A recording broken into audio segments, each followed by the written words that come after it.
Valentin Manasievski nga VMRO DPMNE ka komentuar sot protestën e lidhjes së sindikatave të Maqedonisë. Ai tha se VMRO DPMNE mbështet dhe respekton të drejtat e punëtorëve, por nuk mbështet dhe respekton udhëheqjen politike të sindikatave. Manasievski akuzon krerët e LSM-s se marrin paga të majme. Kur Trendafilov flet për pagat e politikanëve, do të ishte mirë të përmenden edhe pagat e sindikalistëve. Ai personalisht merr 75.000 denar në muaj nga të njëjtët punëtorë, ndërsa kolegët e tij madje arrin edhe deri në 130.000 denar. Si presim që Trendafilov t'i kuptoj punëtorët, shpjegoni se deri më çfarë mase ai simpatizon pozicionin e punëtorëve kur ata marrin paga prej 2.000 eurosh. Si ka mundësi që qëndrimet e tij janë të njëjta me SDS dhe levicën e BDI-n.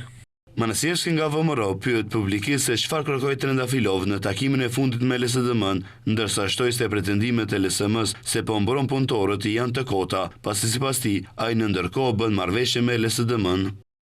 VMRO DPMNE VMRO DPMNE është ajo që rriti pagën minimale. VMRO DPMNE është ajo që luftoi për një dinamik të re të rritjes së pagave, kushte më të mira dhe një jetë dinjitoze për çdo person. Ne i kuptojmë sfidat e punëtorëve, e dim se çfarë po kalojnë ata dhe për këtë arsye në përputhje me rrethanat reale kemi marrë dhe do të vazhdojmë të marrim masa konkrete për të përmirësuar gjendjen e tyre.